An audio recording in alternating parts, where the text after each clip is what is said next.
ফুলকপি ছাড়া শীতকাল ভাবাই যায় না। ছোট থেকেই শীতকাল আমার খুব প্রিয় ছিল, কারণ শীতকালে মায়ের হাতে পিঠে পুলি আর বিভিন্ন ধরনের ফুলকপির সব সুস্বাদু রেসিপি খেতে পারবো এটা ভেবে। ফুলকপির যেসব পদ মা বানাতো তার মধ্যে একটা বিশেষ পদ আমি আপনাদের সাথে আজ শেয়ার করব, তবে একটু নতুন পদ্ধতিতে। আমি আজ বানাবো ফুলকপির রেজালা। নমস্কার বন্ধুরা, আমি জলি। ভাই বোনের হেসের ঘরে সবাইকে স্বাগত। ভিডিওটি কেউ স্কিপ করবেন না, পুরো ভিডিওটি দেখার জন্য অনুরোধ রইল। ফুলকপির রেজালা বানানোর জন্য আমি এখানে মিডিয়াম সাইজের একটা ফুলকপিকে টুকরো টুকরো করে কেটে নিয়েছি। একটু বড় বড় সাইজ করেই কেটেছি, আর এই ডাঁটিগুলো একটু চিড়ে নিয়েছি যাতে তাড়াতাড়ি সিদ্ধ হয়ে যায়। এখন আমি এই ফুলকপিটা হালকা সিদ্ধ করে নেব। এদিকে গ্যাসে আমি আগে থেকেই কড়াইতে জল বসিয়ে দিয়েছি, জলটা গরম হয়ে গেছে, ফুটছে। এখন আমি এর মধ্যে কেটে রাখা ফুলকপিগুলো দিয়ে দেব, আর দিয়ে দিলাম হাফ চামচ লবণ। ফুলকপিটা সিদ্ধ হচ্ছে, আমি ততক্ষণে একটা রেজালার মশলা বানিয়ে। এবার এর মধ্যে দিয়ে দিলাম 2 চামচ গোটা পোস্ত, 1 চামচ চারমগজ, 1 চামচ সাদা তিল, বেশ কয়েকটা কাজুর টুকরো অর্ধেক করে ভাঙা, হাফ চামচ মৌরি। এবার সব উপকরণগুলো হালকা ভেঙে নেব। হালকা গুঁড়ো করে নিয়েছি। এবার এর মধ্যে দিয়ে দেব 2 চামচ টক দই, আর কিছুটা কিশমিশ, সামান্য একটু জল, 4টে কাঁচা লঙ্কা। এবার একটা স্মুথ পেস্ট বানিয়ে নেব। রেজালার মশলাটা আমার রেডি হয়ে গেছে। এখন আমি দেখে নেব ফুলকপিটা কি পর্যায়ে আছে। 5 থেকে 7 মিনিট হয়ে গেছে। আমি এবার ঢাকাটা খুলে নিলাম। দেখে মনে হচ্ছে ফুলকপিটা সিদ্ধও হয়ে গেছে। খুব বেশি সিদ্ধ করব না, তাহলে ভেঙে যেতে পারে। এখন আমি এগুলো জল থেকে নামিয়ে নেব। ফুলকপিগুলোকে জল থেকে তুলে আমি একটা স্টেনারের মধ্যে নিয়ে নিলাম, যাতে জলটা ভালোভাবে ঝরে যায়। এবার কড়াইতে আমি দিয়ে দিলাম রিফাইন তেল, এখানে সর্ষের তেলও করতে পারেন। তেলটা গরম হয়ে গেছে। এখন আমি এর মধ্যে দিয়ে দেবো সিদ্ধ করা ফুলকপিগুলো আমি হালকা ভেজে নেব। খুব বেশি লাল লাল করে ভাজার দরকার নেই, হালকা ভাজা হয়ে গেছে। এখন এগুলো আমি তেল থেকে তুলে নেব।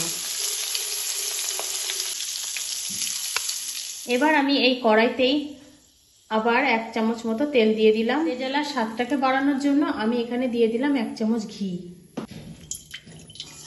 তেল আর ঘিটা বেশ গরম হয়ে গেছে। এখন আমি এর মধ্যে দিয়ে দেবো 2টো শুকনো লঙ্কা, 1 চামচ গোটা জিরে, হাফ চামচ গোটা গোলমরিচ, গোটা গরম মশলা, আর জয়িত্রী ফুল। এখানে আমি জয়িত্রী ফুল ভেঙে দিয়েছি। এই সব কিছুই ফোড়নে দিয়ে দিলাম। ফোড়নটা তেলে একটু নাড়াচাড়া করেই এর মধ্যে দিয়ে দেব মশলার পেস্ট বানিয়েছিলাম সেটা। মশলার বাটি ধোয়া জলটাও দিয়ে দিলাম। 2 থেকে 3 মিনিট মশলাটা তেলে কষিয়ে নেব। 2 থেকে 3 মিনিট মশলাটা আমি তেলের সাথে কষিয়ে নিয়েছি। হালকা তেলও সেপারেট হতে শুরু করেছে। এই পর্যায়ে আমি এর মধ্যে দিয়ে দেবো কিছু গুঁড়ো মশলা। হাফ চামচ জিরে ও ধনে গুঁড়ো, হাফ চামচের অর্ধেক গোলমরিচ গুঁড়ো, কালারটাকে সুন্দর করার জন্য হাফ চামচের কম দিয়ে দিলাম কাশ্মীরি লঙ্কা গুঁড়ো। সব কিছু তেলের সাথে ভালোভাবে কষিয়ে নেব। মশলাটা তেলের সাথে ভালোভাবে কষানো হয়ে গেছে। মশলা থেকে তেলটা ছেড়ে দিয়েছে। এখন আমি এর মধ্যে দিয়ে দেবো ভেজে রাখা ফুলকপি, আর দিয়ে দেবো চিড়ে রাখা কাঁচা। ভালোভাবে মশলার সাথে ফুলকপিটা কষিয়ে নেব। 2 মিনিট মতো মশলার সাথে ফুলকপিটা কষিয়ে নিয়েছি। এর মধ্যে এবার দিয়ে দেবো স্বাদ মতো লবণ। সব কিছুই ভালোভাবে কষানো হয়ে গেছে। এখন আমি এর মধ্যে দিয়ে দেবো হাফ কাপ জল। এবার এর মধ্যে দিয়ে দিলাম হাফ চামচেরও কম লবণ। সব কিছু ঝোলের সাথে মিশিয়ে নেব। এবার আমি 5 মিনিটের জন্য ঢাকা দিয়ে দিলাম। 5 মিনিট পর আমি ঢাকাটা খুলে নিলাম। দেখুন বন্ধুরা, কত সুন্দর কালার চলে এসেছে। রান্নাটা আমার প্রায় শেষের দিকে। এখন আমি এর মধ্যে দিয়ে দেবো হাফ চামচের একটু কম চিনি।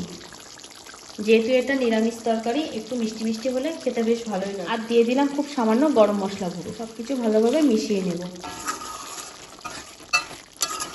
আবারও 2 মিনিটের জন্য ঢাকা দিয়ে দিলাম, চিনি এবং গরম মশলার ফ্লেভারটা সব কিছুর সাথে ভালোভাবে মেশার জন্য। 2 মিনিট পর আমি ঢাকাটা খুলে নিলাম। রান্নাটা আমার অলমোস্ট ডান। আমি এবার এটা নামিয়ে নেব।